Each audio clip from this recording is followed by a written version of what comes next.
قال اللہ تبارک و تعالی فی الکلام المجید والفرقان الحمید ما كذب الفؤاد ما رأى قال النبی صلی اللہ تعالی علیہ وآلہ وسلم فانا انظر الیہ او کما قال علیہ الصلوۃ والسلام قال اللہ تبارک و تعالی فی شان حبیبہ مخبرا وآمرا ان اللہ وملائکتہ یصلون علی النبی یا ایھا الذین آمنوا صلوا علیہ وسلموا تسلیما. بآواز بلند کوئی بھی زبان خاموش نہ رہے، حضور صلی اللہ تعالی علیہ وسلم کی ذات پر کثرت سے درود و سلام پڑھے. الصلاۃ والسلام علیہ وعلی آلہ وصحبہ یا سیدی یا حبیب اللہ. الصلاۃ والسلام علیک یا نبی اللہ وعلی آلہ وصحبہ یا سیدی یا نور اللہ. معراج کیا ہے؟ معراج شریف کیوں کروایا گیا؟ معراج کی حکمتیں کیا ہیں؟ معراج میں اللہ تبارک تعالیٰ نے اپنے پیارے حبیب صلی اللہ تعالیٰ علیہ وسلم کو کیا عطا فرمایا؟ معراج پر ایک عاشقانہ گفتگو کیا ہو سکتی ہے؟ وہ انشاءاللہ ہم مختصر سے وقت میں سنیں گے. اگر آپ کو جلدی ہو تو بس 20 منٹ میں مائنڈ اپ کرتے ہیں اور ختم کر کے لنگر کا اہتمام کرتے ہیں. جیسے آپ فرمائیں گے آپ نے صرف اشارہ کرنا ہے، میں نے رک جانا ہے. ٹھیک ہے، یہ آپ کے ہاتھ میں نے اپنی لگام دیا تھا.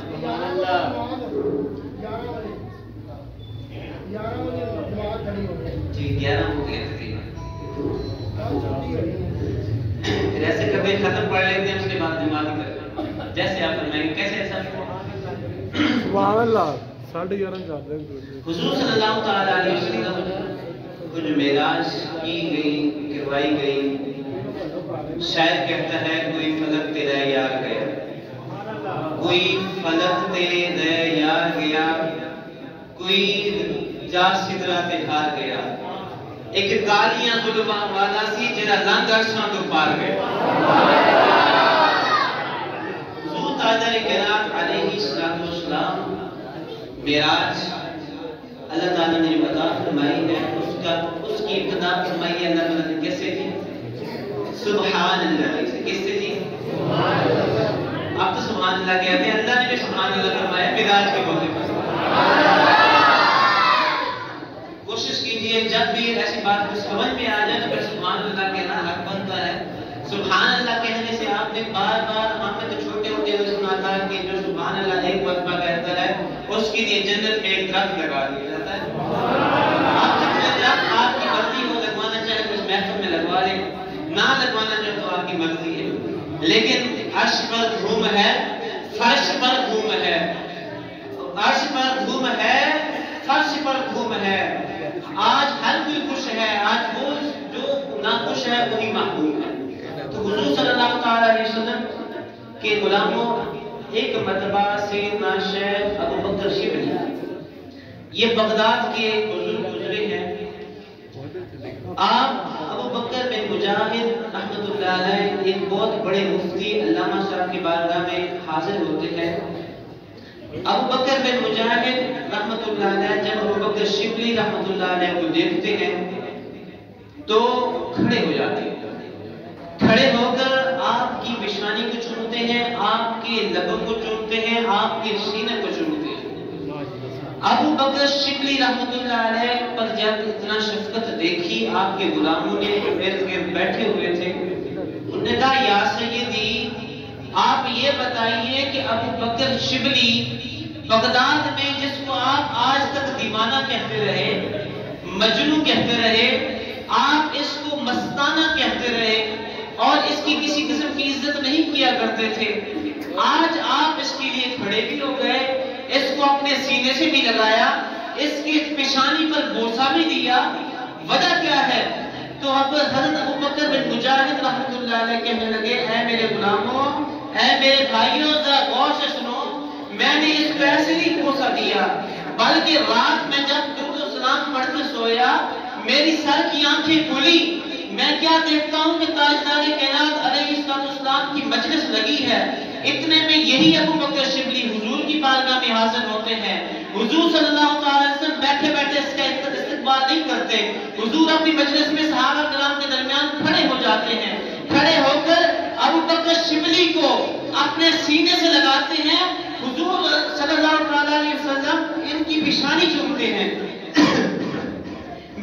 کہ یا رسول اللہ صلی اللہ علیہ وسلم ابو بکر شبلی پر اتنی نوازشیں کیوں؟ تو حضور نے فرمایا کہ اس قدر نوازشیں اس لیے کی ہے کہ یہ میرا غلام ہر نماز کے بعد یہ آیت کریمہ پڑھتا ہے لقد جاءکم رسول من انفسکم عزیز علیہ ما عنتم حریص علیکم بالمؤمنین رؤوف رحیم. یہ آیت پڑھتا ہے، اس آیت پڑھنے کے بعد میری ذات پر درود و سلام پڑھتا ہے، اسی وجہ سے اس کو میں نے آج اپنے سینے سے لگایا.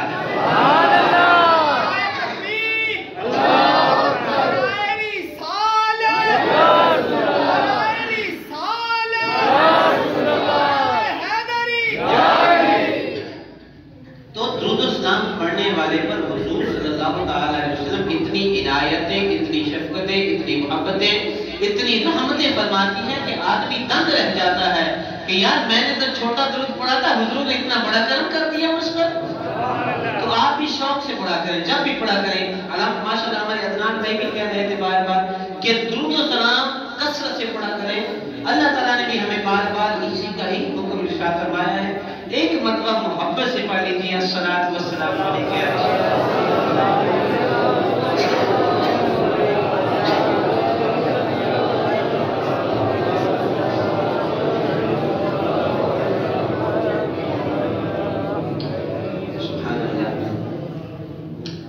نہانے میں جو گرا تھا پانی کٹورے تاروں نے بھر لیے تھے. حضور صلی اللہ تعالیٰ علیہ وسلم کا معراج ہم نے مختصر سا تذکرہ سننا ہے، کماحت کو تو بیان نہیں کر سکتے. آپ صلی اللہ تعالیٰ علیہ وسلم کو اللہ تبارک و تعالیٰ نے معراج عطا فرمائی. معراج بنا ہے عروج سے. عروج سے ایک حدیث پاک میں ہے حضور علیہ السلام نے ارشاد فرمایا عرج بی الی السماء او کما قال علیہ السلام کہ مجھے آسمانوں کی طرف بلند کیا گیا. تو معراج اللہ تبارک و تعالیٰ نے اس معراج کو فرمایا ہے کہ اللہ تبارک و تعالیٰ نے سبحان الذی اسری بعبدہ اپنے بندے کو اللہ تعالیٰ نے سیر کروائی. کیا کروایا جی؟ سیر کروائی. اللہ تعالیٰ نے اپنے بندے کو سیر کروائی رات و رات. وہ مسجد اقصیٰ سے مسجد حرام سے مسجد اقصیٰ تک، پھر اس کے بعد لا مکان تک اللہ تعالیٰ نے سیر کروائی. اور اس کا خلاصہ بیان کروایا. سیر کروائی. اس کے بعد حضور صلی اللہ تعالیٰ علیہ وآلہ وسلم تشریف بھی لے آئے. اور حالت یہ تھی کہ بستر بھی گرم تھا، بستر بھی گرم تھا. جاتے وقت جو آپ صلی اللہ علیہ وسلم کی دروازے کی کنڈی وہ ہل گئی تھی تو وہ بھی اس طرح ہل رہی ہے.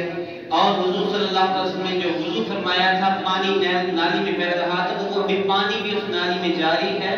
اور ایک بات علماء کرام فرماتے ہیں حضور صلی اللہ علیہ وسلم نے ارشاد فرمایا کہ میں جا رہا تھا براق پر، راستے میں کوئی درخت آیا تو میرا امامہ شریف درخت پر کے نیچے لگا تو درخت کی ٹہنی نے میری امامے کو جب بوسہ دیا، درخت کی ٹہنی لگی. تو جب میں واپس آیا تو ابھی تک وہ ٹہنی بھی ہل رہی تھی. علماء کرام فرماتے ہیں جناب معراج کوئی ایک دو دنوں کی بات نہیں ہے، ایک دو سال کی بات نہیں ہے، 10 سالوں کی بات نہیں ہے، بلکہ حضور صلی اللہ علیہ وسلم جو معراج پر جتنی دیر میں گئے اور جتنی دیر میں آئے ہم تو صرف مختصر سنتے ہیں، لیکن آج سنیں گے تو آپ کے ایمان تازہ ہوں گے. حضور صلی اللہ علیہ وسلم کو جو معراج کروائی گئی وہ کم و بیش 17,000 سال کی معراج تھی. کتنی جناب؟ 17,000 سال. میرے حبیب صلی اللہ علیہ وسلم 17,000 سال اوپر گئے، پھر واپس آئے. اور جب واپس آئے تو اتنے 17,000 گزر جانے کے باوجود کنڈی بھی ہل رہی ہے، بستر بھی گرم ہے، پانی بھی چل رہا ہے اور وہ درخت کی ٹہنی بھی ہل رہی ہے. حضور صلی اللہ علیہ وسلم کی اس قاعدے کو سمجھانے کے لیے، اس بات کو سمجھانے کے لیے میرے اعلیٰ حضرت فرماتے ہیں کہ حضور صلی اللہ علیہ وسلم اتنی دیر گئے پھر واپس بھی آ گئے، لیکن یہ تمام کی تمام چیزیں ویسی ہو رہی ہیں. اعلیٰ حضرت رحمۃ اللہ علیہ نے جو سمجھایا ہے نا، جہاں بھی مشکل بات آتی ہے تو میرے امام اہل سنت وہ وہاں پر اٹھی کو سلجھا دیتے ہیں. امام اہل سنت فرماتے ہیں کہ حضور صلی اللہ تعالی علیہ وسلم یہ کائنات کی جان ہے. کیا ہے جی؟ کائنات کی جان ہے. جس طرح ہماری جسم میں جان ہے تو ہم چل رہے ہیں، پھر رہے ہیں، کھا رہے ہیں، پی رہے ہیں. جان نکل جائے تو ہم کیا ہو جاتے ہیں؟ مر جاتے ہیں. گھڑی میں سیل ہے، سیل 11 ہوئے، جس طرح 11 ہونے والے 11 ہونے پر ہم سیل نکال دیں تو کیا ہوں گے؟ 11 رہ جائیں گے یا ٹائم آگے بڑھے گا؟ 11 ہی رہ جائیں گے. اور اور جب سیل ڈالیں گے چاہے ہم 10 سال کے بعد بھی اس گھڑی میں سیل ڈالیں تو ٹائم کیا بتائے گی؟ 11. ٹائم کیا بتائے گی؟ 11. اسی طرح حضور صلی اللہ تعالی علیہ وسلم کائنات سے جب نکل گئے تو گویا یوں ہوا کہ کائنات کی جان اوپر عرشوں پر چلی گئی. جب حضور صلی اللہ تعالی علیہ وسلم نیچے تشریف لے آئے تو اللہ تعالیٰ نے کائنات کو دوبارہ جان عطا فرما دی. حضور صلی اللہ تعالی علیہ وسلم جب معراج کی رات براق پر سفر کرنے کے لیے روانہ ہوئے تو براق جو ہے جب اس نے دیکھا کہ حضور کی آمد ہے تو وہ اچھلنے لگا، کودنے لگا، وجد کرنے لگا، مستانہ ہونے لگا. جبریل امین نے اس کی پیٹھ پر تھپکی دی اور کہا کہ آج تجھے کیا ہوا؟ تو بازبان عاشقانہ وہ بھی کہتا ہوگا تجھے پتہ نہیں ہے خوشی ہے آمنہ کے لال کے تشریف لانے.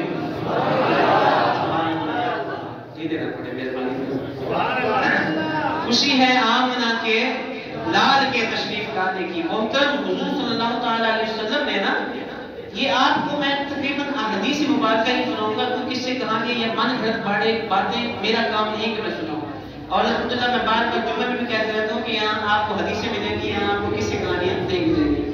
حضور صلی اللہ تعالی علیہ وسلم کی حدیث مبارکہ میں آتا ہے کہ جب حضور صلی اللہ تعالی علیہ وسلم عرش کے اوپر گئے اور وہاں پر فرشتوں کو دیکھا کہ وہ کسی مسائل میں جھگڑ رہے ہیں، کسی مسائل میں جھگڑا کر رہے ہیں، آپس میں تکرار کر رہے ہیں، بحث و مباحثہ کر رہے ہیں. حضور صلی اللہ تعالی علیہ وسلم نے اللہ تبارک تعالیٰ کی بارگاہ میں عرض کی یا باری تعالیٰ یہ فرشتے کس بات پہ جھگڑ رہے ہیں؟ تو اللہ تبارک تعالیٰ نے فرشتوں کو بتایا کہ اے فرشتوں حللتم وجدتم حلال المشکلات. اے فرشتوں آج کے دن میں آج کی رات میں جو کچھ تم نے مانگنا ہے، جو کچھ تم نے مشکل حل کروانی ہے، جتنے مسائل حل کروانے ہیں آج مسائل حل کروا لو، کیونکہ تم نے اپنا حلال المشکلات جو مشکلات کو ختم کر کے رکھ دیتے ہیں وہ تمہاری بارگاہ میں آ گئے. حضور صلی اللہ تعالی علیہ وسلم جب معراج میں گئے تو حضور نے فرشتوں کی مشکلوں کو حل فرمایا. وہ جو نبی فرشتوں کو بھی مشکل حل کر کے آئے ہم اس کو اپنا مشکل کشا کیوں نہ مانے؟ ہم کیوں نہ مانے کہ حضور صلی اللہ تعالی علیہ وسلم ہماری بھی فریاد سن لیں گے. حضور صلی اللہ تعالی علیہ وسلم کا معراج یقین مانے اتنی مواد ہے، اتنا مواد ہے کہ پتہ نہیں لگتا کہاں سے شروع کریں. حضور کا معراج صلی اللہ تعالی علیہ وسلم نے معراج جو ہوا اتنا اللہ تعالیٰ نے آپ کو معجزہ عطا فرمایا کہ ہم احاطہ نہیں کر سکتے. تمام انبیاء کرام کو جتنے بھی معجزات دیے گئے سب معجزات سے عظیم معجزہ جو حضور کو دیا گیا قرآن کے بعد جو معجزہ دیا گیا وہ سب سے پہلا معجزہ، دوسرا معجزہ معراج شریف ہے جو اللہ تعالیٰ نے حضور صلی اللہ تعالی علیہ وسلم کو عطا فرمایا. حضور صلی اللہ تعالی علیہ وسلم جب براق پر روانہ ہونے لگے تو اس ٹائم حضور صلی اللہ علیہ وسلم کی چشمان مقدس سے آنسو رواں تھے. حضور صلی اللہ تعالی علیہ وسلم کو جب جبریل نے دیکھا یا رسول اللہ صلی اللہ تعالی علیہ وسلم آپ کی پیاری پیاری مقدس چشمان اقدس سے آنسو کیوں رواں تھے؟ تو حضور صلی اللہ تعالی علیہ وسلم نے ارشاد فرمایا کہ اے جبریل مجھے امت کی یاد آ رہی ہے کہ میری امت جب مروز محشر میدان میں ہوگی اور اس وقت اتنی گرمی ہوگی تو اس وقت کیا کریں گے؟ تو مجھے یہی یاد ستا رہی ہے. تو محترم جس نبی صلی اللہ تعالی علیہ وسلم کو ہماری یاد شب معراج بھی آئے، جس نبی صلی اللہ تعالی علیہ وسلم کو ہماری یاد جس اس ٹائم یاد آئے جب وہ پیدا ہو رہے تھے اس وقت کی لبوں پر تھا ربی حبلی امتی.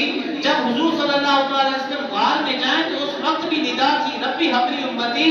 جب حضور صلی اللہ تعالی علیہ وسلم معراج پر جائیں تو اس وقت بھی صدا ہے ربی حبلی امتی. جب حضور مزار میں جائیں تو بھی اس وقت صدا ہے ربی حبلی امتی. وہی نبی جو ہمارے لیے ساری زندگی دعائیں مانگتے رہے آج ہم ان کی محفل منانے کے لیے بیٹھے. حضور صلی اللہ تعالی وسلم کے پیارے غلام حضور علیہ السلام جب براق پر روانہ ہو گئے، براق پر روانہ ہوتے اور حضور صلی اللہ علیہ وسلم کی حدیث مبارکہ میں آتا ہے کہ براق کا پہلا قدم وہاں پڑتا تھا جہاں اس کی نظر پڑتی تھی. اتنی مطلب اس کی نظر اتنی تیز تھی کہ جہاں پر اس کی نظر پڑتی تھی وہاں پر پہلا قدم پڑتا تھا. براق کو اللہ تعالیٰ نے اتنی وسعت عطا فرمائی تھی کہ جب کوئی نیچی جگہ آ جاتی تو اس کے آگے والے پاؤں بالکل بڑے ہو جاتے، جب کوئی بڑی جگہ آ جاتی تو اس کے آگے والے پاؤں چھوٹے ہو جایا کرتے تھے تاکہ حضور صلی اللہ علیہ وسلم کو کچھ بھی محسوس نہ ہو، آرام سے جائیں اور آرام سے واپس آ جائیں۔ معراج کی رات حضور صلی اللہ تعالی علیہ وسلم جب مسجد اقصیٰ پہنچتے ہیں، تمام انبیاء کرام کی امامت کرواتے ہیں۔ آپ نے سنا ہوگا تمام انبیاء کرام کی امامت، اس کے بعد حضور صلی اللہ تعالی علیہ وسلم اور تمام انبیاء کرام نے خطبہ ارشاد فرمائے۔ خطبہ ارشاد فرمانے کے بعد حضور صلی اللہ تعالی علیہ وسلم جب معراج پر جانے لگے اور وہ پتھر جس پر حضور صلی اللہ تعالی علیہ وسلم سوار ہو کر ریا اس پر چڑھ کر اوپر معراج کی طرف جانے لگے، تو پتھر بھی حضور صلی اللہ تعالی علیہ وسلم کی ساتھ اڑنے لگا۔ تو جبریل امین نے اس پتھر کو کہا کہ یا حجر، اے حجر تو رک جا، تو کدھر جا رہا ہے؟ تو یہاں سے علماء کرام نے فرمایا کہ میرے نبی صلی اللہ تعالی علیہ وسلم کے قدم اتنی شان والے ہیں، اتنی برکتوں والے ہیں کہ اگر بے جان پر بھی پڑ جائے تو اس میں بھی اللہ تعالیٰ جان عطا فرما دیتا ہے۔ تو وہ حضور صلی اللہ تعالی علیہ وسلم جب پہلے آسمان پر پہنچتے ہیں، آپ نے یہ بھی سنا ہوگا مختلف علماء کرام سے، پہلے آسمان زمین سے لے کر پہلے آسمان کا سفر 500 سال، اس کے بعد دوسرے آسمان کا 500 سال، تیسرے اسی طرح چوتھے، پانچویں، ساتویں آسمان تک ہر آسمان کے درمیان 500 سال کا سفر رکھا گیا ہے۔ اور اس وقت حضور صلی اللہ تعالی علیہ وسلم کو جب جبریل امین لے کر گئے تو عرض کیا یا رسول اللہ صلی اللہ تعالی علیہ وسلم آپ ساتویں آسمان پر رکیے، کچھ لوگ آپ کو سلام کرنے آئے۔ حضور صلی اللہ تعالی علیہ وسلم پر سلام کیا، السلام علیک یا اول، السلام علیک یا آخر، السلام علیک یا عاشر۔ حضور صلی اللہ تعالی علیہ وسلم نے فرمایا ہے جبریل یہ کون لوگ تھے جنہوں نے مجھے سلام کیا؟ تو انہوں نے کہا یا رسول اللہ صلی اللہ تعالی علیہ وسلم ان میں سے سب سے پہلے جو سلام کرنے والے تھے وہ حضرت آدم علیہ السلام تھے، دوسرے سلام کرنے والے حضرت ابراہیم علیہ السلام تھے، تیسرے سلام کرنے والے حضرت موسیٰ علیہ السلام تھے۔ جس نبی کو انبیاء سلام کریں تو اس نبی کی شان ہم کیا بیان کر سکتے ہیں؟ حضور صلی اللہ تعالی علیہ وسلم کے جمالات و کمالات جو اللہ تعالیٰ نے معراج کی رات عطا فرمائے تھے وہ حد سے بہر ہیں۔ ہم صرف تھوڑی سی بات سنتے ہیں۔ اللہ تعالیٰ نے فرمایا سبحان الذی اسری بعبدہ، کیا فرمایا تھی؟ سبحان الذی اسری بعبدہ۔ یہ تھوڑا سا مہربانی کریں توجہ سنیے گا۔ سبحان الذی اسری بعبدہ لیلا من المسجد الحرام الی المسجد الاقصی، کہ پاک ہے وہ رات جس نے اپنے بندے کو، اس کو جی اپنے بندے کو سیر کروائی راتوں رات۔ اب حضور صلی اللہ تعالی وسلم جب عرش پر اور لا مقام پر پہنچتے ہیں تو اللہ تبارک و تعالی فرماتا ہے اے محمد صلی اللہ تعالی وسلم تجھے کس چیز سے نوازا؟ تجھے 18,000 عالم دیے، 18,000 راز کی باتیں دی، 18,000 تجھے ایسی باتیں دی جو لوگوں کو پہنچانی ہے، ایسی باتیں تجھے تمام کی تمام دنیا دے دی، آخرت تیرے لیے بنائی، سب کچھ میں نے تیرے لیے کیا، اب تو فرما کہ تو کیا چاہتا ہے؟ تو رب تعالیٰ نے جب پوچھا، اگر رب تعالیٰ ہم سے سوال کرتے کہ اے بندو میرے کیا چاہتے ہو تم، تو ہماری سوچ کی اپروچ کیا ہے؟ سوچ ہماری کہاں تک پہنچے گی؟ یا اللہ تعالیٰ یہ بھی دے دے، بزنس دے دے، کاروبار دے دے، بڑے پلازے، بڑے بینک بیلنس دے دے، مالک یہ دے دے جلدی جلدی۔ تو حضور صلی اللہ تعالی علیہ وسلم نے جو مانگا نا تو اللہ تعالیٰ نے ارشاد فرمایا کہ بما اشرفک یا محمد یا احمد، اے احمد اے محمد یہ بتا تجھے میں کس چیز سے شرف دے دوں؟ تو حضور صلی اللہ تعالی علیہ وسلم نے ارشاد فرمایا یا ربی بنسبت العبودیت الیک، اے اللہ اگر تو کچھ آج کی رات مجھے دینا چاہے تو مجھے تو اپنا بندہ کہہ کے پکار دے۔ اب عبد اور عبد وہ کیا ہوتا ہے یہ ذرا سماعت فرمائیے گا۔ عبد کیسے کہتے ہیں؟ عبد کہتے ہیں ایک بندے کو، عبد وہ کہتے ہیں ایک بندے کو، اس کے بندے کو۔ علامہ اقبال یہاں پر رقم تراز ہوتے ہیں، کہتے ہیں عبد دیگر عبد وہ چیزیں دیگر، این سراپا انتظار و منتظر، کہ عبد کون ہوتا ہے اور عبد وہ کون ہوتا ہے جس کو اللہ تعالیٰ نے فرمایا سبحان الذی اسری بعبدہ، کہ اس سے اپنے بندے کو سیر کروائی۔ عبد وہ ہوتا ہے جو کہ اللہ تبارک و تعالیٰ کی بارگاہ میں حاضری دے اور عرض کرے ربی آرینی الیک، ربی آرینی انظر الیک، اے اللہ تو مجھے اپنا آپ دکھا تاکہ میں تجھے دیکھ سکوں۔ لیکن اوپر سے ندا آتی ہے لن ترانی، اے موسیٰ تو نہیں دیکھ سکتا، تو نہیں دیکھ سکتا، ہرگز نہیں دیکھ سکتا۔ اور حضور صلی اللہ علیہ وسلم کے بارے میں حضرت جبریل امین جب حضور کی بارگاہ میں حاضر ہوتے ہیں، ان اللہ قد اشتاق الیک یا رسول اللہ، تو عبد کون ہوتا ہے اور عبد کون ہوتا ہے، اس کو ذرا سمجھنے کے لیے آپ نے تمہیدی مقدمہ سمجھا۔ اور عبد دیگر، عبد ہو چیزیں دیگر، این سراپا انتظار و منتظر۔ عبد وہ ہوتا ہے جو کہتا ہے ربنا ظلمنا انفسنا وان لم تغفر لنا وترحمنا لنکونن من الخاسرین۔ حضرت آدم علیہ السلام کی دعا نقل کی گئی، اے اللہ مجھے تو معاف کر دے، میں نے اپنی جان پر زیادتی کی۔ تو عبد وہ ہوتا ہے جو یہ دعا کرتا ہے کہ اے اللہ تو مجھے بخش دے۔ اور عبد وہ ہوتا ہے جس کو اللہ تعالیٰ فرماتا ہے عفنا عنکا، اے پیارے تینوں اللہ نے معاف کر دیتا۔ اور آگے فرمایا عبد وہ ہوتا ہے جو کہتا ہے رب اشرح لی صدری، اے اللہ تو میرے سینے کو کھول دے۔ لیکن عبد وہ ہوتا ہے جس کے بارے میں اللہ تعالیٰ فرماتا ہے وعلمک ما لم تکن تعلم وکان فضل اللہ علیک علیما۔ عبد کون ہوتا ہے جو کسی کو بلائے، توجہ ہے نا، جو کسی کو بلائے وہ چاہے آئے یا نہ آئے۔ اور عبد وہ ہوتا ہے جو درخت کو بلائے تو وہ بھی زمین کی جڑیں کاٹتا ہوا آتا ہے۔ عبد وہ ہوتا ہے کہ جو تھوک پھینکے تو اس کی تھوک سے بیماریاں پھیل جائیں۔ اور عبد وہ ہوتا ہے جو خالی کنواں میں ایک مرتبہ تھوک دے، اللہ تعالیٰ شہد سے بھی میٹھا بنا دیتا ہے۔ عبد کون ہوتا ہے؟ عبد وہ ہوتا ہے جو جس کے پسینے سے بدبو آئے، لیکن عبد وہ ہوتا ہے جب وہ اپنے گھر سے باہر نکلے تو پورے مدینے میں خوشبو پھیل جاتی ہے۔ کیا توجہ نہیں کر رہے؟ کتنے مزے کر؟ اچھا، اللہ تعالیٰ نے جو واقعہ میرا شروع کیا کیا کہا؟ سبحان اللہ۔ کیا کہا؟ کیا کہا جی؟ کیا کہا؟ میں حضور صلی اللہ علیہ وسلم کی معراج عبدیت سمجھانے والا ہوں۔ حضور علیہ السلام عبد بھی ہیں، نور بھی ہیں۔ اللہ تعالیٰ نے حضور کو جو شان عبدیت سے نوازا ہے، تو عبدیت کی شان سنیں کہ اللہ تعالیٰ نے عبد کو کس طرح نوازا ہے۔ عبد میں نے کہا تھا عبد وہ ہوتا ہے جو کسی کو بلائے تو وہ چاہے آئے یا نہ آئے۔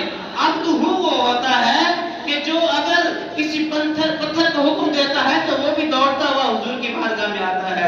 عبد وہ ہوتا ہے کہ جو کہ کوئی اپنی جان سے توڑنا چاہے تو ایک لاٹھی کو نہیں توڑ سکتا، لیکن عبد وہ ہوتا ہے جب آسمان کے چاند کی طرف اشارہ کرے تو چاند دو ٹکڑے ہو جاتا ہے۔ عبد وہ ہوتا ہے کہ جس کو پانی میں تھوکے تو پانی میں وبائیں پھیل جائیں۔ عبد وہ ہوتا ہے جو زمین پر پاؤں رکھے تو زمین کو نجس کر دیتا ہے، لیکن عبد وہ ہوتا ہے جو جب مدینے میں یثرب میں آئے تو اس کو مدینہ رکھ کے بنا دیتا۔ عبد وہ ہوتا ہے جو ساری زندگی انتظار کرتا ہے اے مالک تو مجھے اپنا آپ دکھا دے، لیکن عبد وہ ہوتا ہے معراج کی رات جبریل امین حاضر ہو کر کہتے ہیں ان اللہ قد اشتاق الیک یا رسول اللہ، اے سونیا تسی آرام کر رہے ہو، اللہ تعالیٰ تمہیں اوپر بلا رہے ہیں۔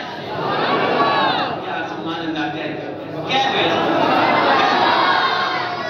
وہ تو بات ہمیشہ یہی شکایت کرتی ہے کہ ہم سبحان اللہ نہیں کہتے۔ یار اگر کہیں گے نا اپنی مرضی سے تو انشاءاللہ درخت لگے گا، اگر میں کہلاؤں گا زبردستی تو پھر درخت کو نہیں لگنا۔ یہ دیکھ لیجیے، تو آپ جو سوال کرنا چاہیں وہ کر لیں۔ تو میں نے کہا کہ عبد وہ ہوتا ہے جس کو جو آرام فرما رہا ہو ام ہانی کے گھر، ام ہانی کے گھر آرام فرما رہا ہو اور جبریل امین آئے اور قدم چوم کر کہے ان اللہ قد اشتاق الیک یا رسول اللہ، اے سونیو تسی سنتے ہو تو اللہ تعالیٰ فرما رہا کہ آج پیار میں گلا کرنی ہے۔ آج حضور صلی اللہ علیہ وسلم کی شان عبدیت آپ کو امید سمجھ آ گئی ہوگی۔ تو اللہ تعالیٰ نے حضور صلی اللہ علیہ وسلم سے جب سوال کیا اے یا محمد بما اشرفک، اے محمد میں تجھے کس چیز سے نواز دوں، تو حضور نے فرمایا کہ یا اللہ جب میں پکارا جاؤں تو میں تیرا بندہ کہہ کے پکارا جاؤں۔ تو اس کا بندہ ہونا، ہم تو کہتے ہیں ساری زندگی، نماز میں بھی کہتے ہیں، قیام میں بھی کہتے ہیں، رکوع میں بھی کہتے ہیں، سجدے میں بھی کہتے ہیں یا اللہ تو ہمارا رب ہے۔ چس تو تب آتی ہے جب رب کہہ دے یہ میرا بندہ ہے۔ تو حضور صلی اللہ علیہ وسلم کے پیارے غلاموں، اللہ تبارک و تعالیٰ نے بھی حضور صلی اللہ علیہ وسلم کا درود و سلام بھیجا۔ معراج کی رات آتا ہے حضور صلی اللہ علیہ وسلم، جو میں واقعہ میں عرض کر چکا ہوں، ابو الحسن بن رحمۃ اللہ علیہ، آپ نے فرمایا کہ میں نے ایک مرتبہ روحانی طور پر معراج کی. توجہ ہے یار, مجھے ویسے مزہ نہیں آتا, ٹھیک ہے, کہ میں صرف اکیلا خود ہی گفتگو کرتا رہوں, سنا کے چلا جاؤں اور آپ نہ بولیں, چس نہیں آتی. اور اس سے اگر کسی کو دل آزاری تو معاف بھی کیجیے گا مجھے. تو حضور صلی اللہ تعالیٰ علیہ وسلم کے پیارے غلاموں, میں کیا عرض کر رہا تھا کہ حضور صلی اللہ تعالیٰ علیہ وسلم پر اللہ تبارک و تعالیٰ نے خود بھی درود و سلام نازل فرمایا. حضور فرماتے ہیں کہ میں ابو الحسن رفاعی رحمۃ اللہ علیہ, اس واقعے کو النبراس میں بیان کیا گیا. شرح قید کی جو شرح ہے النبراس, لکھنے والے ہیں علامہ عبدالعزیز برہانی رحمۃ اللہ علیہ. وہ لکھتے ہیں کہ ایک مرتبہ ابو الحسن رفاعی رحمۃ اللہ علیہ فرماتے ہیں میں نے روحانی طور پر سفر کیا. روحانی طور پر میں سفر کرتا گیا, پرواز کرتا گیا, یہاں تک میں پہلے آسمان تک پہنچا, دوسرے تک پہنچا, تیسرے تک پہنچا. غرض میں 7 آسمانوں کو طے کر گیا. 7 آسمانوں کے بعد میں عرش کرسی تک پہنچا. ایک عرش میں نے طے کیا, دوسرا طے کیا, تیسرا طے کیا, حتیٰ کہ میں نے 7 لاکھ عرش عبور کیے. 7 لاکھ عرش عبور کرنے کے بعد, 7 لاکھ عرش طے کرنے کے بعد ندا دی گئی, اے ابو الحسن رفاعی کہاں آ رہے ہو؟ تو انہوں نے عرض کی یا ربی عز و جل, معراج کی رات تیرے پیارے حبیب صلی اللہ تعالی علیہ وسلم کے قدمین شریفین جس عرش پر لگے تھے, اور اس عرش کو دیکھنے کے لیے میں آ رہا ہوں. اگر آپ کے دل میں عشق رسول ہے تو انشاءاللہ آپ بچل جائیں گے, آپ تڑپ جائیں گے. اگر آپ کو واقعہ سمجھ آ گیا تو حضور صلی اللہ علیہ وسلم کے پیارے غلاموں ابو الحسن رفاعی کہتے ہیں جب میں عرش پار کر گیا, 7 لاکھ عرش پار کر گیا, تو حضور علیہ السلام کے پیارے رب اللہ تعالیٰ نے ندا فرمائی کہ ابو الحسن رفاعی کدھر آ رہے ہو, کیوں آ رہے ہو, کہاں آ رہے ہو, کس مقصد کے لیے آ رہے ہو؟ تو میں نے عرض کی مالک, میں معراج کی رات جہاں پر حضور صلی اللہ علیہ وسلم کے قدمین لگے تھے ان قدموں کو ڈھونڈنے کے لیے آیا ہوں کہ وہ کس عرش پر لگے تھے. تو اوپر سے ندائی آئی, ارجع یا ابو الحسن رفاعی, اے ابو الحسن رفاعی تو اپنی جگہ لوٹ جا, کیونکہ تو یہ کہتا ہے کہ میرے محبوب کے عرش تک پہنچ جائے گا, جہاں پر میرے محبوب کے قدم لگے تھے وہاں تک پہنچ جائے گا. خدا کی عزت کی قسم, جس جگہ پر میرے محبوب کے قدم لگے تھے اس جگہ تو کیا تیرا خیال نہیں پہنچ سکتا, تو کیا تیرا خیال بھی نہیں پہنچ سکتا. محترم, یہ اتنے عرش ہے جو حضور صلی اللہ علیہ وسلم نے ایک ہی رات میں طے فرمایا. سبحان اللہ. کوئی حد ہے ان کی عروج کی, بلغ النبے کمالی کشفت جابے کمالی حسنت جمیع صلو علیہ. تو حضور صلی اللہ علیہ وسلم کے پیارے اللہ تبارک و تعالیٰ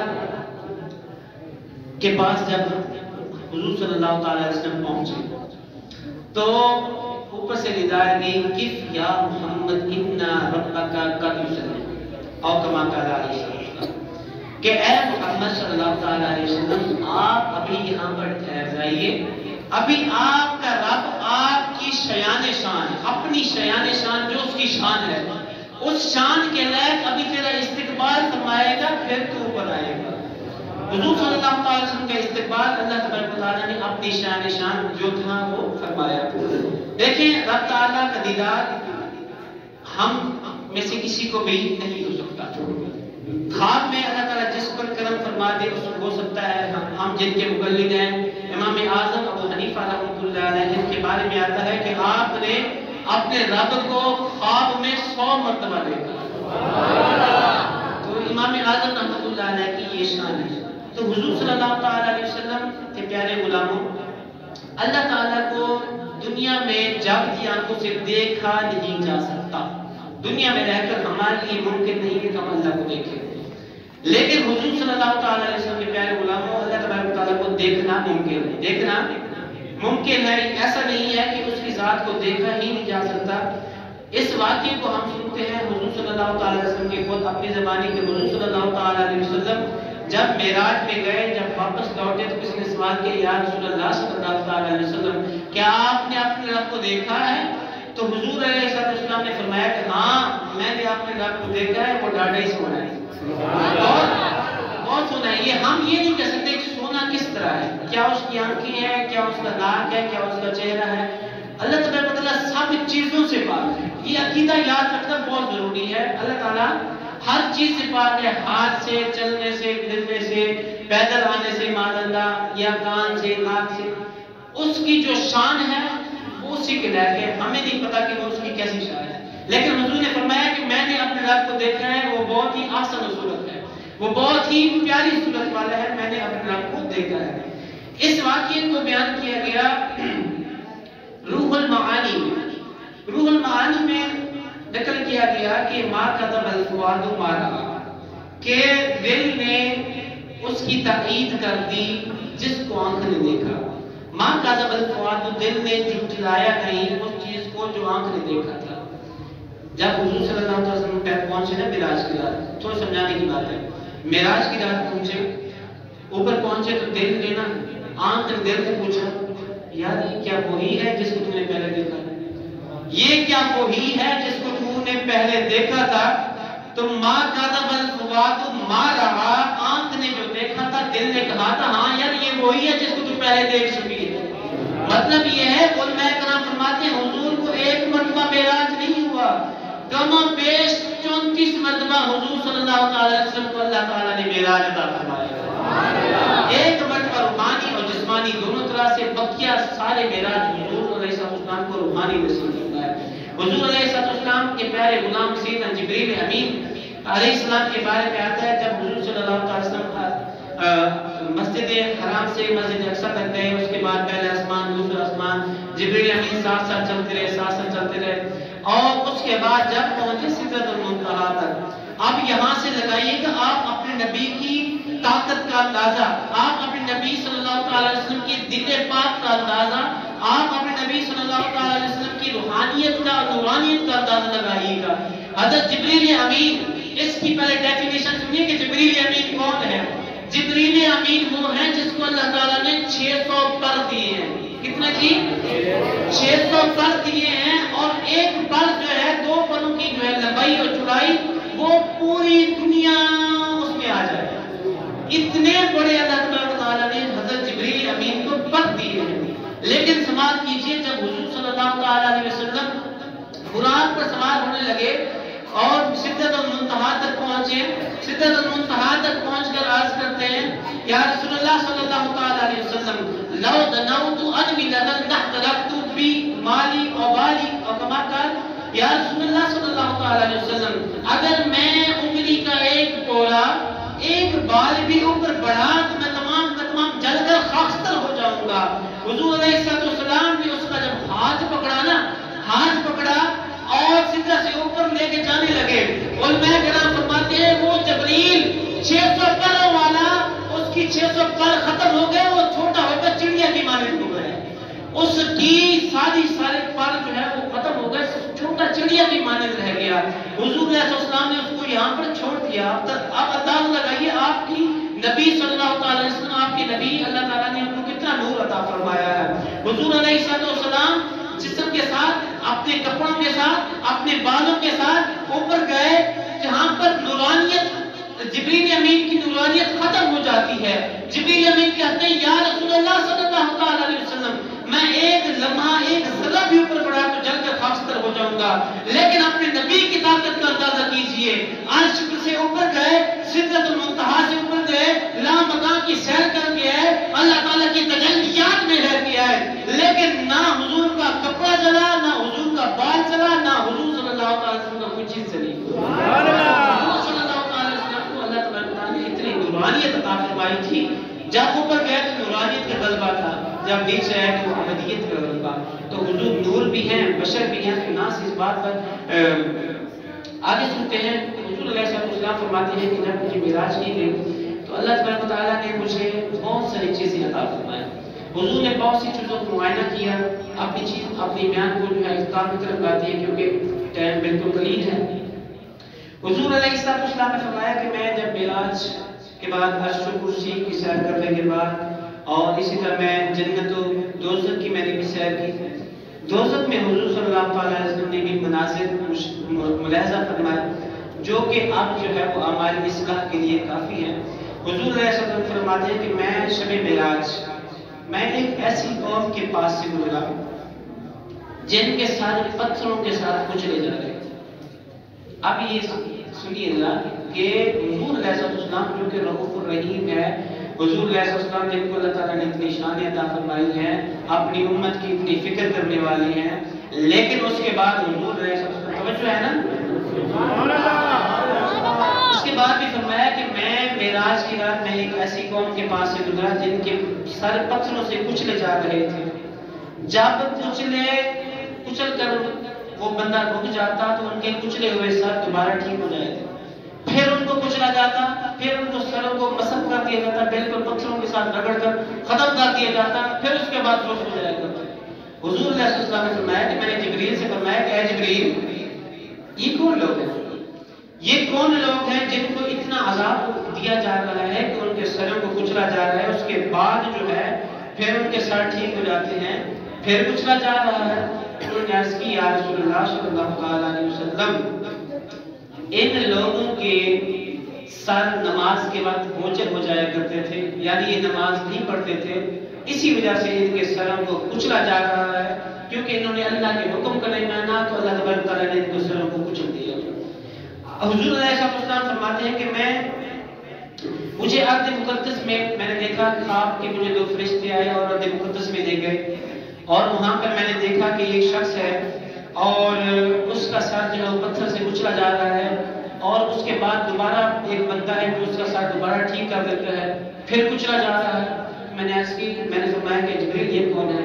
انہوں نے عرض کی یا رسول اللہ صلی اللہ علیہ وسلم، یہ بھی وہ شخص ہے جس نے قرآن پڑھا تھا، قرآن پڑھ کر اس کو بھلا دیا، قرآن پر عمل نہیں کیا، اور اس کے بعد اس نے فرمایا، جبریل نے عرض کی یا رسول اللہ، دوسرا وہ شخص یہ جو نمازوں کے وقت میں سو جایا کرتا تھا، فجر میں ہماری آنکھ نہیں کھلتی اور عشاء میں بھی ہمیں جلدی ہوتی ہے، تھکاوٹ ہوتی ہے، سارا دن تھک جاتے ہیں کام کی، لیکن یہ سزائیں سنیں، وہ نماز جو کہ کسی بھی حالت میں معاف نہیں ہے۔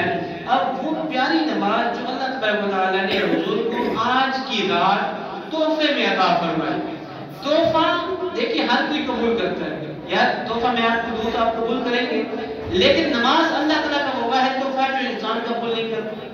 اللہ اکبر، تو مالک کا تحفہ قبول کرے اور نماز کے لیے اپنے سروں کو جھکا دے۔ حضور علیہ السلام نے ارشاد فرمایا کہ میں نے دیکھا ایسے لوگوں کو کہ جن پر کچھ افراد مقرر تھے اور بعض افراد ان کا جبڑا کھول گئے تھے، یہ جبڑا کھول رہے تھے، اور دوسرے جو ہے وہ اس کے منہ میں ایک جو ہے زنبور داخل کرتے اور اس کا جبڑا ادھر چیر دیتے، دوسرا جو ہے فرشتہ ادھر چیر دیتا۔ میں نے کہا اے جبریل یہ کون لوگ ہیں؟ توجہ کریں یار، کسی کو اشارہ نہیں کریں، توجہ کریں۔ میں نے کہا اے جبریل یہ کون لوگ ہیں؟ تو انہوں نے فرمایا یا رسول اللہ صلی اللہ علیہ وسلم، یہ وہ بد نصیب ہیں جو لوگوں کی عیب جوئی کرتے ہیں اور لوگوں کی غیبتیں کرتے ہیں۔ اب وہ بندے ہوش کے ناخن لیں جو پیٹھ پیچھے کسی کی غیبت کرتے ہیں، چاہے وہ میرا بھائی ہے، چاہے جاننے والا ہے، چاہے کوئی بھی ہے، اس کی غیبت اگر میں کرتا ہوں تو یہ کل عذاب کے لیے اپنے آپ کو تیار رکھنا چاہیے۔ کون ہے جو رب تعالیٰ کا عذاب برداشت کر؟ کوئی ہے؟ کسی میں طاقت نہیں ہے کہ جو اللہ تعالیٰ کا عذاب برداشت کر سکے۔ تو پیارے اسلام بھائیوں، حضور علیہ السلام فرماتے ہیں کہ میں نے دیکھا کہ کچھ ایسی جماعت ہے لوگوں نے یہ پیغام ملا ہے، توجہ کریں بھائی، مہربانی کریں، ایسے ادھر دیکھیں، بس آخری لمحات ہے۔ حضور علیہ السلام فرماتے ہیں کہ میں نے کچھ لوگوں کو دیکھا کہ جو اپنے ناخنوں سے، بڑے بڑے ناخن ہیں، تانبے کے ناخن ہیں ان کے، اپنے منہ کو نوچ رہے ہیں اور اپنے سینوں کو نوچ رہے ہیں۔ محترم، ہم فضائل تو ہے بڑی بہترین انداز سے سن لیتے ہیں، لیکن یہ چیزیں سنیں تاکہ ہم عمل کی طرف آئیں، اور عمل جو ہے عمل کو اپنا شعار زندگی بنا لیں، عمل کو اپنا زندگی میں عمل کو لے آئیں تاکہ ہم کل اللہ کی بارگاہ میں سرخرو ہو سکیں۔ حضور کے پیارے غلاموں، حضور علیہ السلام نے فرمایا کہ کچھ لوگ اپنے ناخنوں سے خود ہی نوچ رہے تھے، تو میں نے فرمایا کہ اے جبریل یہ کون ہے؟ تو انہوں نے عرض کی یا رسول اللہ صلی اللہ علیہ وسلم، یہ وہ لوگ ہیں جو لوگوں کا گوشت کھاتے تھے، یعنی لوگوں کی غیبتیں کیا کرتے تھے اور ان کی عزتوں کو خراب کیا کرتے تھے، تو اللہ تبارک و تعالیٰ نے ان کو اس عذاب میں مبتلا فرما دیا۔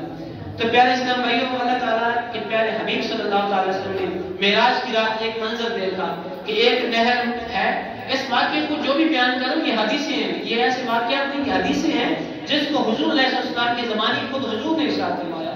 حضور علیہ السلام فرماتے ہیں کہ میں نے دیکھا کہ ایک نہر ہے جس میں ایک آدمی تیر رہا ہے اور اس میں نہر میں پتھر ہے، وہ پتھر نکلے جا رہا ہے، پتھر نکلی جا رہا ہے۔ میں نے کہا کہ اے جبریل یہ کون لوگ ہیں، یہ کون ایسا بد نصیب بندہ ہے کہ جو پتھر نکلی جا رہا ہے؟ تو انہوں نے عرض کیا رسول اللہ صلی اللہ تعالی علیہ وسلم یہ آپ کی امت میں سے جو سود خور ہوگا اس کا یہ حال ہوگا۔ آج سود ہم بڑے شوق سے کھاتے ہیں اور سود جو ہے مختلف ناموں سے آگے مارکیٹ میں، اور ہم تبلیغ کرنے کی بھی کوشش کرتے ہیں یار یہ سود نہیں ہے، ایسے ہی آپ کہہ رہے ہیں، ہم کہتے ہیں جناب بیمہ پالیسی جو ہے امتحانہ مجاہد ہے، لیکن تمام احباب کو کرواتے، حالانکہ یہ سراسر سود ہے۔ اسی طرح حضور علیہ السلام کے پیارے غلاموں ابن ماجہ کی حدیث شریف ہے، ابو ہریرہ سے روایت ہے، فرماتے ہیں کہ میں معراج کے رات کچھ ایسے لوگوں کے پاس سے گزرا جن کے پیٹ مکانوں کی طرح، بڑے بڑے مکان جو ہوتے ہیں ان مکانوں کی طرح جن کے پیٹ بڑے تھے، اور ان پیٹوں میں کیا تھا؟ بچھو اور سانپ بھرے ہوئے تھے جو کہ بہر سے بھی نظر آ رہے تھے۔ حضور علیہ السلام فرماتے ہیں کہ میں نے پوچھا اے جبریل یہ لوگ کون ہیں جن کو اتنا دردناک عذاب دیا جا رہا ہے کہ جن کے پیٹ میں ہی سانپ بھر دیے گئے؟ تو محترم المقام ذرا غور سے سنیے گا، حضور علیہ السلام کے غلام جبریل نے عرض کیا یا رسول اللہ صلی اللہ علیہ وسلم یہ وہ لوگ ہیں جو زندگی میں رہ کر سود کھایا کرتے تھے، اللہ تعالیٰ نے ان کو یہ سزا دی ہے۔ اسی طرح حضور علیہ السلام فرماتے ہیں کہ میں نے دیکھا کہ کچھ لوگ جو ہے وہ آگ سے لٹکے ہوئے ہیں، آگ کے ساتھ جس طرح یہ جھومر لٹکا ہوا ہے آگ کے ساتھ الٹے لٹکے ہوئے ہیں، اور جہنم کی آگ ان کے چہروں کو جلا رہی ہے، ان کے منہ اس میں جل رہے ہیں۔ میں نے فرمایا اے جبریل یہ کون لوگ ہیں؟ انہوں نے عرض کی یا رسول اللہ صلی اللہ تعالی علیہ وسلم یہ وہ لوگ ہیں جو اپنے والدین کی نافرمانی کیا کرتے تھے، والدین کو گالیاں دیا کرتے تھے۔ آج وہ تو ہمارے والدین ہیں تو ان کی عزتیں کر لیں، یقین مانے جن کی نہیں ہے تو ان سے پوچھیے۔ والد ایک بہت بڑا سرمایہ ہے۔ آج کی شب یہ میرے نوجوان بھائیوں سے ہاتھ جوڑ کر التماس ہے کہ یہ جو ہے نا اپنی دامن سے یہ بات باندھ لیجئے گا، والدین کی فرما برداری کریں، انشاءاللہ اللہ تعالیٰ نے چاہا تو دنیا اور آخرت میں اللہ تعالیٰ آپ کو کامیابی عطا فرمائے گا۔ والدین وہ ہیں، حضور علیہ السلام کی حدیث پاک سماعت کیجئے، آپ فرماتے ہیں کہ اللہ تبارک و تعالیٰ جتنے بھی گناہ ہیں ان گناہوں کی سزا چاہے تو قیامت میں عطا کرے گا، قیامت میں دے گا، لیکن والدین کی نافرمانی کی سزا ایسی سزا ہے جو اللہ تبارک و تعالیٰ دنیا میں اس بندے کو دے گا۔ جب تک وہ بندہ اپنی نافرمانی نہیں دیکھ لے گا، جب تک وہ بندہ خود گناہوں میں مبتلا، والدین کی وجہ سے عذاب میں مبتلا نہیں ہوگا، اس وقت تک وہ دنیا سے جائے گا نہیں۔ حضور کی بارگاہ میں عرض کی یا رسول اللہ صلی اللہ تعالی علیہ وسلم والدین کا مجھ پر کیا حق ہے؟ آپ نے فرمایا ہما جنت کا ہما نار کا، کما قال علیہ السلام کہ والدین تیرے لیے دونوں جنت بھی ہیں دونوں جہنم بھی ہیں۔ عرض کیا یا رسول اللہ جنت کس طرح ہے؟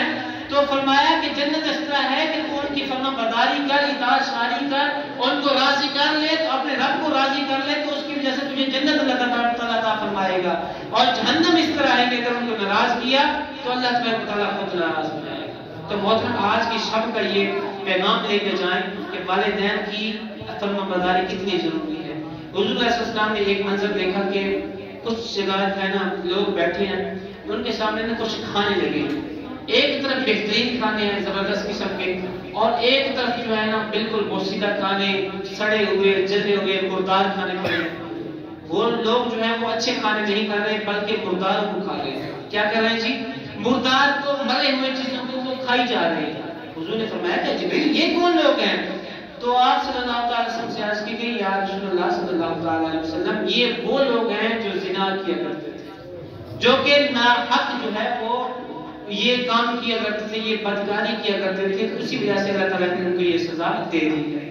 تو اسی طرح کچھ عورتوں کو دیکھا کہ وہ کچھ عورتیں اپنی چھاتیوں سے لٹکی ہیں، کچھ جو ہے وہ اپنے پاؤں سے لٹکی ہیں۔ عرض کیا گیا یا رسول اللہ صلی اللہ علیہ وسلم یہ وہ عورتیں ہیں جو زنا کیا کرتی تھی اس کے بعد اپنی اولاد کو قتل کرتی تھی، تو اللہ تبارک و تعالیٰ نے ان کو جہنم میں الٹا لٹکا دیا۔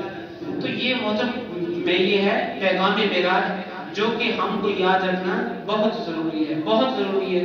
یقین مانے آخرت کا معاملہ جو ہے وہ بہت خطرناک ہے۔ آئیے حضور نے جو جنت میں دیکھے نا، حضور نے جنت میں جو مشاہدات دیکھے بڑے کمال کے دیکھے. حضور علیہ السلام نے ایک مرتبہ اپنے غلام حضرت بلال حبشی رضی اللہ تعالیٰ سے فرمایا، اے بلال مجھے یہ تو بتا کہ تو کون سا عمل کیا کرتا ہے کہ میں نے جنت میں نے سنا ہے سمعت دفعنا علیک اور کما قال علیہ السلام، میں نے جنت میں دیکھا ہے کہ تیری قدموں کی آہٹ مجھے آگے آگے سنائی دے رہی تھی. انہوں نے عرض کی یا رسول اللہ صلی اللہ تعالی علیہ وسلم، آپ کے غلام کو آپ کی وجہ سے برکتیں ملی ہیں، بس میں تو اور کوئی کام نہیں کرتا، لیکن جب میں وضو کرتا ہوں تو 2 رکعت تحیت الوضو پڑھ لیتا ہوں تو اللہ تعالیٰ نے اس کی برکت سے مجھے جنت میں یہ مقام عطا فرمایا. تو جب بھی وضو کریں تو 2 رکعت تحیت الوضو ہو سکے تو پڑھ لیا کریں. اس طرح حضور صلی اللہ تعالی وسلم کے پیارے غلاموں، صبح جو ہے 27 معراج ہے، 27 معراج کا روزہ رکھنا یہ بہت ہی اہمیت کا حامل ہے. حدیث پاک میں آتا ہے، حضرت سیدنا ابو ہریرہ رضی اللہ تعالیٰ عنہ سے روایت ہے، فرماتے ہیں کہ جس نے 27ویں کا روزہ رکھا تو اللہ تبارک و تعالیٰ اس کو 60 مہینوں کے روزوں کا ثواب عطا فرماتا ہے. 60 مہینے کا مطلب کیا بنا جی؟ کتنے سال؟ 5 سال. 5 سال 60 مہینے یعنی 5 سال کی روزوں کا ثواب صرف ایک روزے میں ہمیں مل رہا ہے، تو اور کیا چاہیے. تو نفلی روزے رکھنے کا اتنا ثواب ہے، اور آج کی رات میں عبادت کرنے کی بھی بہت برکتیں ہیں. تو کوشش کیجئے کہ آج کی رات عبادت بھی کیجئے اور حضور صلی اللہ علیہ وسلم پر درود و سلام بھی کیجئے. اب آخر میں عرض یہ ہے کہ حضور علیہ السلام کا میلاد اور معراج، اگر آپ سے کوئی پوچھنا چاہے کہ میلاد کسے کہتے ہیں، معراج کسے کہتے ہیں، توجہ سے بیٹھیے گا. اگر آپ سنیں گے توجہ سے تو آخری بات، ورنہ پھر آگے بیان شروع ہو جائے گا. حضور صلی اللہ علیہ وسلم کے پیارے غلاموں، اگر کوئی آپ سے پوچھے کہ میلاد اور معراج کیا ہے تو آپ نے جواب دینا ہے جب کملی والا آقا عرش سے فرش پر تشریف لے آئے امتوں کو سنوارنے کے لیے، امت کو مسلمان بنانے کے لیے، امت کی بگڑی سنوارنے کے لیے. جب کملی والا عرش سے فرش پر تشریف لے آئے تو میلاد بن جاتا ہے. جب کملی والا فرش سے عرشوں پر تشریف لے جائے امت کو سنوارنے کے لیے، امت کو بہکانے کے لیے، امت کے بھاگ ستے جو ان کو جگانے کے لیے، جب کملی والا فرشوں سے عرشوں پر تشریف لے جائے تو اس کے معراج کہتے ہیں. کوئی حد ہے ان کے عروج کی، بلغ العلا بکمالہ، وہی لا مکان کے مکین ہوئے، سر عرش تخت نشین ہوئے. وہ مکین ہے جس کے ہیں یہ مکان، وہ خدا ہے جس کے مکان نہیں. اور حضور صلی اللہ علیہ وسلم کے پیارے غلام اعلیٰ حضرت نے بھی اس پر قلم کشائی فرمائی ہے. مصور کشور رسالت جو عرش پر جلوہ گر ہوئے تھے، نائے نرالے طرف اسامہ عرب کے مہمان گئے ہوئے تھے. حضور صلی اللہ علیہ وسلم کے پیارے غلام اللہ تعالیٰ ہمیں ان تمام باتوں کو معراج شریف کو یاد رکھنے اور جو کچھ سنا عمل کرنے کی توفیق عطا فرمائے، اور حضور صلی اللہ علیہ وسلم کے ساتھ سچی پکی عقیدت، محبت اور الفت رکھنے کی توفیق عطا فرمائے. جتنے بھی احباب تشریف لے آئے ہیں میں سب کا تہ دل سے شکر گزار ہوں کہ آپ نے اپنے قیمتی وقت میں سے وقت نکالا اور مسجد میں تشریف لے گئے. اللہ تبارک و تعالیٰ آپ کو اس کا صلہ عطا فرمائے. آمین. وآخر دعوانا الحمدللہ رب العالمین.